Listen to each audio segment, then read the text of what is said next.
Hi guys, it's Dave doing another review for HOJ.com. As always, the link is down below if you'd like to purchase this kit for yourself.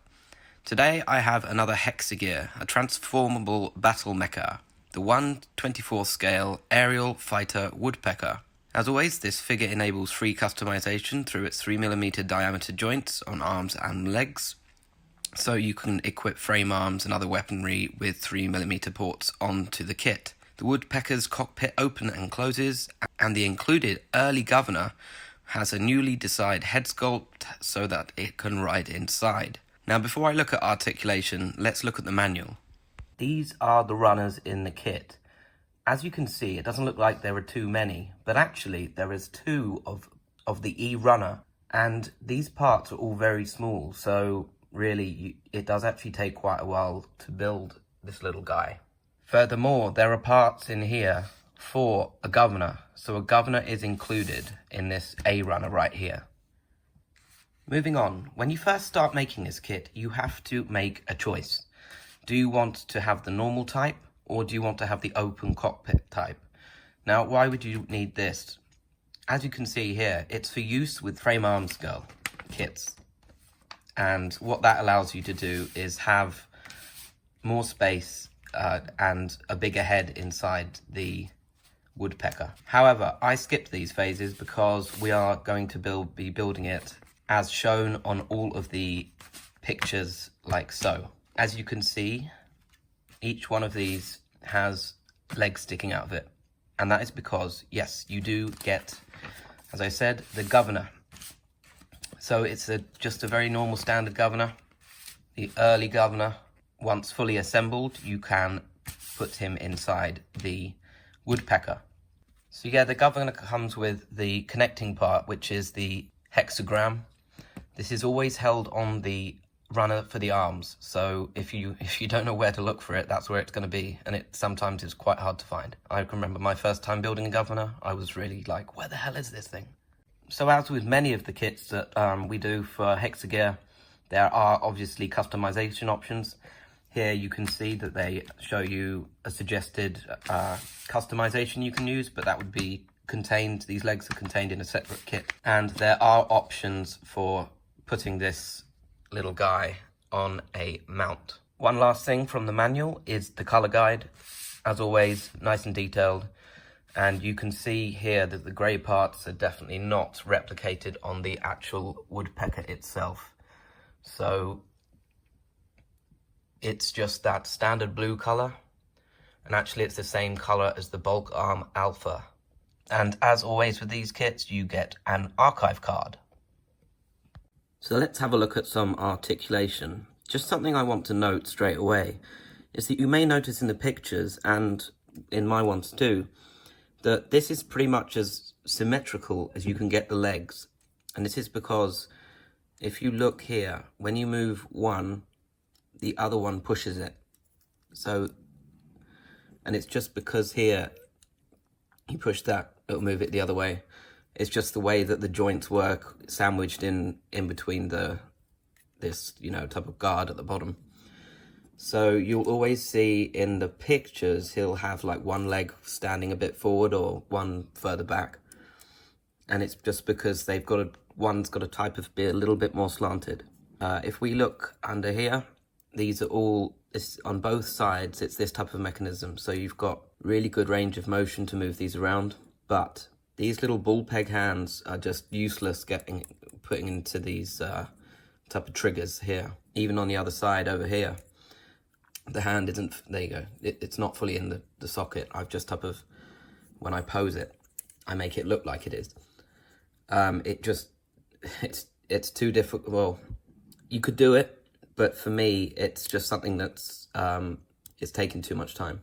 The cockpit can open up like so, and he just slides in and out. And also here, the sensor section, that's what it's called, of the cockpit can be opened up, and you can see his little helmet there. But he's not really looking up too much. And it's got a nice clear orange part there for the sensor. Now the legs work in the same type of way as the mechanism on the shield. You can really move it around in multiple directions, and this allows for you to be able to use these as legs. Otherwise, without this type of mechanism, it would be quite hard to do so. Some of the poses that you may see in the pictures are of this flying. So you can actually have the legs a bit further back, like so. It would be flying through the air. Maybe you'd pull his sword up a bit, his gun up a bit more. Unfortunately, I do not have a 3mm stand at the moment. The shots that I took were all just him standing. So to lock in, you've got to push this forward, and it sandwiches very nicely against the governor. That comes down, and then you can maneuver these around however you like. And if you have patience, you could probably get the hand in. There is a wider hand actually included, and maybe that would be better if you just wanted to type of push it over where the actual hand is. It'd be easier there. These side armor bits are mounted on ball joints. As you can see, the hand is still on there. But yeah, so that it's got a good range of motion, and it allows you to position it in front of his joint. I would just wish that they had, like with some other Kotobukiya kits, they don't have ball joint ones. They have ones that are just a peg. I think that would be so much better, but I guess these little governors are too small for them to be able to incorporate multiple options. At the back, we have these cool thrusters that can be angled up or down. And apart from that, not much else in terms of articulation, but as you can see, these joints are really flexible. They allow a lot of movement. Even the trigger, it's rather stiff, but even the trigger will go forward and back. So one thing is that I would say is, whilst building it, constantly look at the pictures. I've probably even got something the wrong way around. At the start, I did a really big error, and I put this here, and it made it not stand up properly. So make sure you check. So I think I've done this correctly. Inside joint going to the outside joint down to the foot, and that way it perfectly hits his feet at the bottom. Obviously, there's no like locking system for his feet there. Something to note is that you actually do get some other feet which look like they've got grooves underneath, so I don't know if they could be used, but in the official pictures they are not. We haven't seen any previous reviews. The ball joints of the governor are very simple, but are type of prone to falling out sometimes. You can hear them click, so you've got that satisfying click, but after some movement they can fall out, so just be careful about that. And you can see here is the point that you secure the governor into the woodpecker, and that's that part here, and that's why it's noted on the site that you get that hexagram, which is, as I said before, contained on the hand runner. You can display the aerial fighter without having it a passenger, but what I would say is that when you have it in this type of mode, it's hard to get a good balance. Look, you need the legs really for this to freeform stand without collapsing, or using a base, as I said you can do at the back there. And just some lore, like the reason why these legs are so tiny is because it's meant to be taking off, and so it can take a governor and go at high speeds and fly without crashing.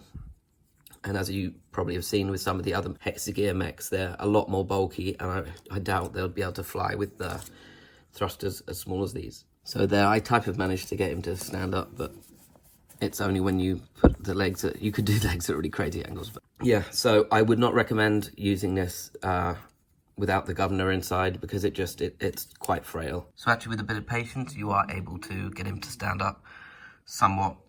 Obviously, you could do a better job than I have, but you use his lance rifle to do that, to be able to pull that off. So all in all, this is a very detailed kit, if a little bit unbalanced and hard to put in the hand. But if you have time and patience, unlike me, you'll probably be able to pull it off pretty well. I would suggest buying a stand for this if you want to put it into some more exotic poses. And also, if you're a fan of Hexa gear, I'd say to get this kit, because as shown in that manual section, it is compatible with many other Hexa gear kits, and you can really bulk this thing up to make it look like an absolute monster. So thank you for watching, and I'll see you again next time on another HLJ review.